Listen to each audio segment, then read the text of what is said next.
A ver, alumnos, ante todo un gran saludo de parte de su profesor Erwin Sánchez Saavedra del curso de Biología. El día de hoy vamos a estudiar la histología vegetal, pero como preámbulo, ya la planta se origina cuando nace una planta en la germinación, se origina de la proliferación y diferenciación de una célula cigoto que origina el embrión y que va a estar latente dentro de una semilla. Y de ahí, de algo tan simple y sencillo, se forman los tejidos, que a futuro van a formar la futura planta. Pero antes de ingresar a estudiar los tejidos, quiero que ustedes comprendan que una planta típica va a tener dos zonas o regiones llamados sistemas. Primero, el sistema del vástago es aquella parte de la planta que va a estar por encima de la superficie terrestre, quiere decir va a ser la zona aérea, que va a estar conformado por el tallo, hojas, flor, y si esa flor fecunda va a ser fruto y semilla. Y la zona que está enterrada en la tierra se llama sistema radicular, que en la mayoría de los casos va a estar conformado por la raíz. Pero se preguntarán por qué en la mayoría de los casos. Porque hay plantas que tienen tallos subterráneos, como las papas, que son tubérculos, y esos tallos están dentro de la tierra. Así como también la yuca, ¿ya? Que es un rizoma, el tallo es un rizoma, o sea, es un tallo subterráneo lateral, y va a estar dentro de la tierra. Por lo tanto, ese tipo de plantas, su sistema radicular va a estar formado por tallo y raíz respectivamente. Pero ¿por qué les estoy enseñando las partes de una planta, o sea, sus órganos y a la vez sus sistemas? Para que ustedes se ubiquen los tejidos que vamos a estudiar y en qué parte esas plantas están. ¿Ya? Sin mayor preámbulo, entonces vamos a estudiar los tejidos. Hay dos tipos de tejido en una planta. Hay un tejido llamado merestemático o embrionario. En algunos libros o bibliografía lo van a encontrar inclusive como tejidos formadores. ¿Pero por qué razón? Porque ellos son los que se encargan del crecimiento de la planta, ubicándose en todas las zonas o partes de la planta que están en vías de crecimiento. Además de esto, van a originar los tejidos adultos. Entonces, en conclusión, todo vegetal va a tener dos grandes grupos de tejidos, los tejidos merestemáticos embrionarios y los tejidos adultos. Ahora bien, los tejidos merestemáticos primarios se clasifican en dos: tejido merestemático primario y tejido merestemático secundario. El tejido merestemático primario se encarga del crecimiento longitudinal, ¿ya? O sea, del alargamiento de la planta. Recuerden bien, ¿ya? Y está presente en las yemas y en el ápice de la raíz. A la vez, este tejido merestemático se clasifica en dos tejidos. Tejido merestemático primario apical, que va a estar presente en las yemas del tallo de la planta. Y va a ser el que va a permitir el crecimiento longitudinal en dirección a la luz, haciendo un movimiento llamado fototropismo, o sea, foto hacia la luz, fototropismo. Y en esas yemas presentes de los tallos va a haber unas células muy sensibles que son de forma cúbica y de tamaño mediano, que van a estar en constante división mitótica para permitir el crecimiento de la planta, de forma longitudinal en dirección a la luz. El otro tejido merestemático primario se llama el tejido merestemático radicular. Como ven acá, va a estar presente en el ápice de la raíz.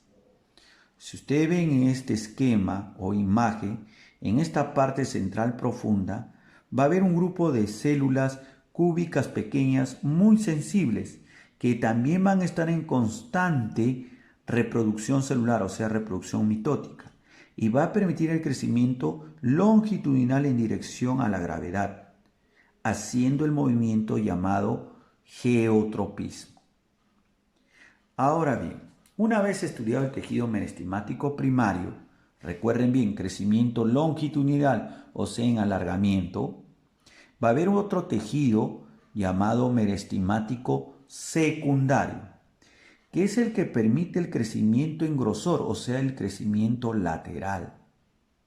Y va a estar en la parte interna de los tallos y de las raíces de una planta. Como pueden apreciar acá, he hecho un corte de un tallo típico de una planta, ya adulto. Y sugiero que acá pongan mucha atención. A la vez hay dos tejidos merestemáticos secundarios. Uno de ellos es el cambium vascular y el otro es el cambium suberógeno o felógeno. Como pueden apreciar, el cambium vascular está en la profundidad de los tallos y raíces, y el cambium suberógeno o felógeno va a estar más hacia la parte externa de los tallos y raíces. Ahora, el cambium vascular ya es un grupo de células cúbicas pequeñas que van a originar el floema y el xilema, que son tejidos adultos. ¿Ya? Como pueden apreciar en este esquema, va a tener una reproducción mitótica. Y la célula que está en lo más profundo, que es esto de acá, va a formar el xilema, que va a estar conformado por células muertas. Y el cambium vascular, cuya célula después de la reproducción mitótica se dirige hacia la periferia, va a formar el floema, como pueden apreciar en este esquema y la explicación que les estoy dando. Ahora, vamos a estudiar el cambium suberógeno-felógeno, que está en la parte externa, como pueden apreciar, de un tallo y raíz. Este cambium suberógeno-felógeno, que es un tipo de tejido merestemático secundario, va a originar dos tejidos.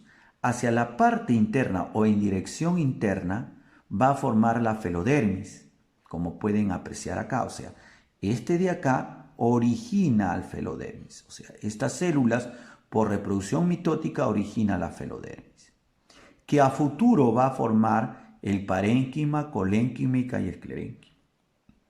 Y el cambium suberógeno también, o felógeno, hacia la parte externa va a formar el suber. O sea, estas células hacia la parte externa, luego de la reproducción mitótica, origina una capa de célula llamada suber, que a la vez a futuro origina la epidermis y la peridermis de una planta. Para hacerlo más sencillo, he hecho este esquema siguiente. Este es el felógeno, esta célula que representa el felógeno, va a tener una división mitótica en la cual la célula hacia el lado interno va a formar la felodermis, como pueden apreciar. Y la célula hacia el lado externo va a formar el suber. Ahora, como yo les dije, este suber, que es la célula, ya va a tener otra reproducción celular, o sea, otra mitosis, donde se van a formar dos células. ¿Ya? La célula interna va a formar la epidermis, pero cuando el tallo y la raíz comienzan a envejecer, estas capas de células vivas van a morir y con el tiempo van a acumular células muertas, formando así una capa de células muertas llamadas la peridermis, que van a cubrir los tallos, como pueden apreciar acá. Estas aberturas, recuerden, se llaman lenticelas, que permiten también ayudar la respiración de una planta grande. Ahora, proseguimos con la felodermis. La felodermis, que se produjo del cambium suberógeno, también va a tener otra reproducción mitótica, donde la célula hacia el lado externo forma el parénquima, que es un tejido adulto que va a estar conformado por células vivas que van a almacenar los nutrientes. Y la célula externa va a formar el colénquima, ¿ya? Que forma el esqueleto primario de una planta. Va a ser un tejido flexible hecho por células vivas. Pero con el transcurrir del tiempo, estas células van muriendo y van a acumular una capa de células muertas, formando así el esqueleto secundario que va a ser un tejido de soporte rígido y fuerte llamado esclerénquima. Bueno, alumnos, esta es la clase respectiva a los tejidos merestemáticos o llamados embrionarios. Recuerden bien que van a ser los encargados de hacer crecer la planta y formar los tejidos adultos. Por lo tanto, la siguiente clase nos va a interesar estudiar los tejidos adultos y va a ser motivo de estudio de esto. Muchas gracias por su atención.